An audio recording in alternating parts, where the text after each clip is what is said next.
السلام علیکم۔ یہ واقعہ بالکل حقیقی ہے اور یہ ہمیں حیدرآباد سے علی نے بھیجا ہے۔ میں ان کی سٹوری کو نیریٹ کر رہا ہوں۔ یہ میری سٹوری، آپ یہ سمجھ لیجئے کہ یہ میری آپ بیتی ہے جو میں آپ سے شیئر کر رہا ہوں۔ ہم حیدرآباد میں رہائش پذیر ہیں۔ میرے علاوہ میری ایک چھوٹی بہن بھی ہے جس کی ایج اس وقت 17 برس تھی۔ یہ واقعہ 2016 کا ہے۔ میں اس وقت یونیورسٹی کے انٹرنس ایگزام کی پریپریشنز کر رہا تھا اور اکثر لیٹ نائٹ سٹڈیز کرتا تھا۔ میری سسٹر بھی اکثر لیٹ نائٹ تک جاگتی تھی اور زیادہ تر ٹی وی پر ڈراماز وغیرہ دیکھا کرتی تھی۔ ہمارا گھر اتنا بڑا نہیں تھا، 3 رومز کے ساتھ ایک لاؤنج تھا۔ ایک روم میرے والدین اور میرا اور میری سسٹر کا بیڈ روم ساتھ ساتھ تھا۔ جب میں پڑھائی کر رہا ہوتا تھا تو اکثر میری سسٹر کے روم سے ٹی وی کی آواز بہت تیز آ رہی ہوتی تھی جس سے میں اکثر ڈسٹرب ہوتا تھا، تو میں اسے ڈانٹ دیتا تھا۔ یہ کچھ دنوں سے روٹین چل رہی تھی کیونکہ میری پریپریشن جو تھی وہ ابھی چل رہی تھی۔ ایک روز جب میں سٹڈیز کر رہا تھا تو مجھے ٹی وی کی آوازیں مسلسل آ رہی تھیں، لیکن اچانک وہ آوازیں ڈرامے سے ہٹ کے کسی ہارر موویز کی آوازوں میں تبدیل ہو گئیں۔ میں بہت حیران ہوا کہ یہ تو کبھی ہارر موویز نہیں دیکھتی، آج اسے کیا ہوا؟ تو میں اٹھا اور اس کا گیٹ ناک کرا۔ اس نے گیٹ کھولا۔ میں نے پوچھا کہ دماغ خراب تو نہیں ہو گیا تمہارا؟ یہ کوئی ٹائم ہے ایسی موویز دیکھنے کا؟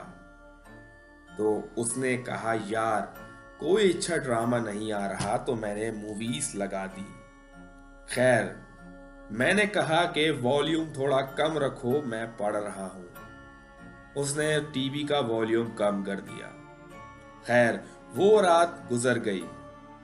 اب کچھ دنوں سے میں نوٹ کر رہا تھا کہ روزانہ ہی اب وہ ہارر موویز دیکھنے لگ گئی تھی۔ اس کے روم سے اکثر ہارر موویز کی چلنے کی آوازیں آتی تھیں۔ ایک روز اس کے روم سے جو ہارر موویز کی آواز آ رہی تھی وہ مجھے کافی ڈسٹرب کر رہی تھی۔ میں اٹھ کے گیا اور کہا کہ یہ کون سا نیا شوق ہو گیا ہے تمہیں؟ میں آپ کو بتاتا چلوں کہ میری سسٹر ہارر موویز یا ایسی کسی بھی چیز سے بالکل نہیں ڈرتی، لیکن میں تھوڑا ڈرپوک ہوں۔ اپنے ڈر کو چھپانے کے لیے میں نے اپنی سسٹر کو ڈانٹنا شروع کر دیا اور موویز ہمیشہ بند کروا دیتا تھا۔ ان موویز کے دیکھنے کے بعد سے میں یہ نوٹ کر رہا تھا کہ میری سسٹر کا بیہیویئر تھوڑا ایگریسو ہو گیا ہے اور اب وہ بدتمیزی سے جواب دینے لگ گئی تھی، ایون کہ وہ اکثر میری والدہ سے بھی بدتمیزی کر جاتی تھی۔ ہمارا پورا گھر ہی اس کے اس رویے سے تھوڑا پریشان تھا۔ ایک رات کی بات ہے، میری سسٹر کے روم سے بہت تیز ٹی وی کی آواز آ رہی تھی۔ ایز ٹو نو کہ ان موویز میں خوفناک آوازیں زیادہ امپیکٹ ڈالتی ہیں دیکھنے والوں پر، تو مجھے کافی غصہ آیا کہ اتنی تیز آواز میں یہ کیوں ٹی وی دیکھ رہی ہے۔ میں اٹھا اور گیٹ ناک کرا، لیکن اس نے گیٹ نہیں کھولا۔ میں نے دوبارہ گیٹ ناک کرا، کوئی رپلائی نہیں آیا۔ میں نے زور زور سے گیٹ بجایا تو میری بہن نے گیٹ کھولا۔ اس کو دیکھ کر میں کافی حیران ہوا کیونکہ نہ اس کے چہرے سے لگ رہا تھا کہ وہ نیند میں تھی، نہ ہی کسی چیز سے یہ واضح ہو رہا تھا کہ وہ کسی کام میں مصروف تھی۔ دراصل وہ اس مووی میں اتنا کھو گئی تھی کہ اسے ہوش ہی نہیں تھا کہ گیٹ بج رہا ہے۔ اس مووی کا نام بھی مجھے یاد ہے، دی ایگزورسزم آف ایملی روز۔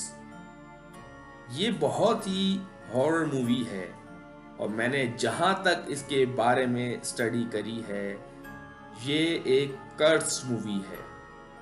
خیر، میں نے اس بار تھوڑا اسٹرکٹ ایکشن لیا اور اسے تاکید کری کہ آئندہ میں نہیں دیکھوں تمہیں یہ مووی دیکھتے ہوئے یا کوئی بھی ہارر مووی اس ٹائم پر دیکھتے ہوئے۔ اب دن بہ دن میری بہن کی برتاؤ بہت چینج ہو رہا تھا۔ ایسا لگتا ہی نہیں تھا کہ یہ وہی ہے جو کبھی ہوا کرتی تھی۔ پھر ایک روز میں سو رہا تھا، مجھے ایک عجیب سی آواز آئی جس سے میری آنکھ کھل گئی۔ مجھے ایسا لگا کہ موویز میں جو ڈیمن کی آواز تھی وہ مجھے میرے روم سے آ رہی ہے۔ مجھے کچھ سمجھ نہیں آ رہا تھا۔ میں نے آیت الکرسی کا حصار کرا اور سو گیا۔ نیکسٹ ڈے میں نے اپنی سسٹر سے پوچھا کہ کیا تم نے کوئی دوبارہ موویز لگائی تھی؟ تو اس نے کہا نہیں بھائی، میں نے اب کوئی مووی نہیں دیکھی۔ میں نے اس بات کو اگنور کرنا چاہا، لیکن 2 راتوں کے بعد وہ آواز مجھے دوبارہ سنائی دی۔ بڑی ہی بھیانک آواز تھی، مجھے حد سے زیادہ خوف میں مبتلا کر دیا تھا۔ آہستہ آہستہ مجھے ریئلائز ہوا کہ وہ آوازیں میری سسٹر کے روم سے آ رہی ہوتی ہیں۔ تو میں نے ایک رات امی ابو کو جا کر اٹھایا اور سارا ماجرا بتایا۔ وہ میرے ساتھ اٹھ کے آئے اور بہن کے روم کو نوک کرا۔ اس نے گیٹ کھولا، سب کچھ نارمل تھا۔ میرے والدین نے مجھ سے کہا کہ تمہیں ڈر زیادہ لگتا ہے، اس لیے تمہیں مغالطہ ہو رہا ہے۔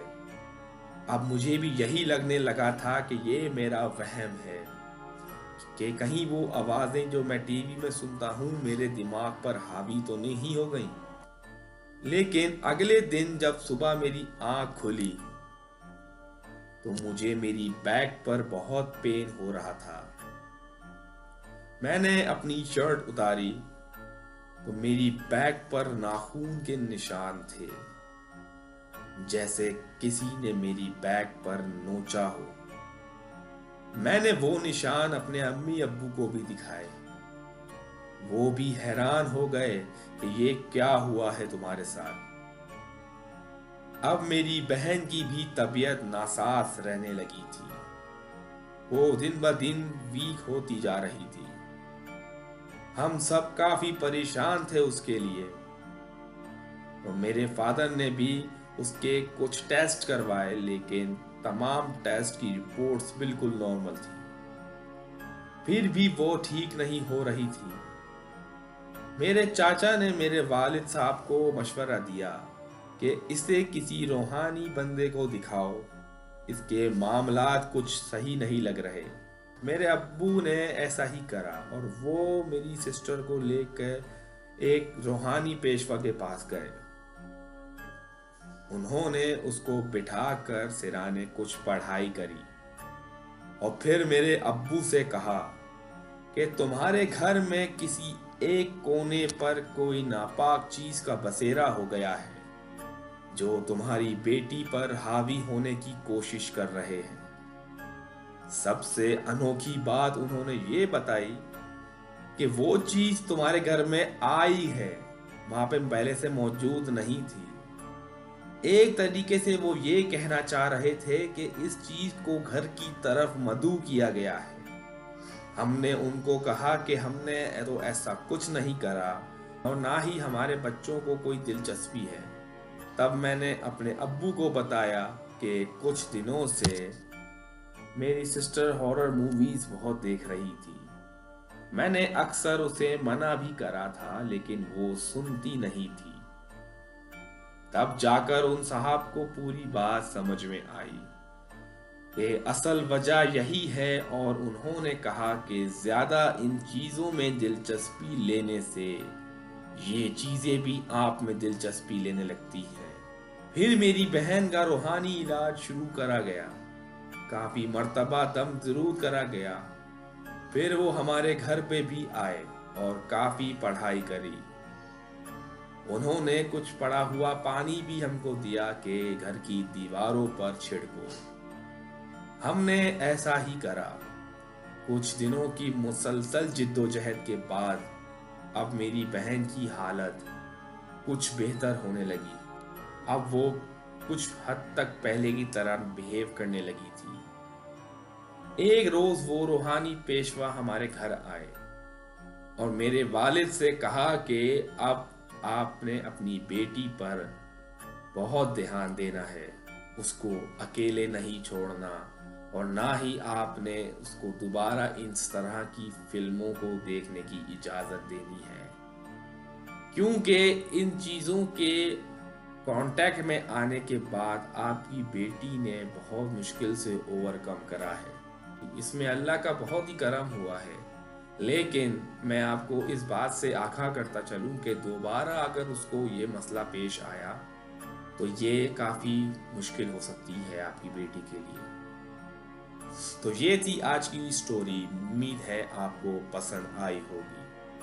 اس سٹوری کے بارے میں نے جہاں تک ریسرچ کری ہے، میرا بھی کچھ یہی ماننا ہے کہ جتنا ہم ان چیزوں کے اندر دلچسپی لینے کی کوشش کرتے ہیں تو یہ چیزیں ہماری طرف بھی اٹریکٹ ہو جاتی ہیں۔ آپ کا اس میں کیا کہنا ہے ہمیں کمنٹس میں لازمی بتائیے۔ Thank you.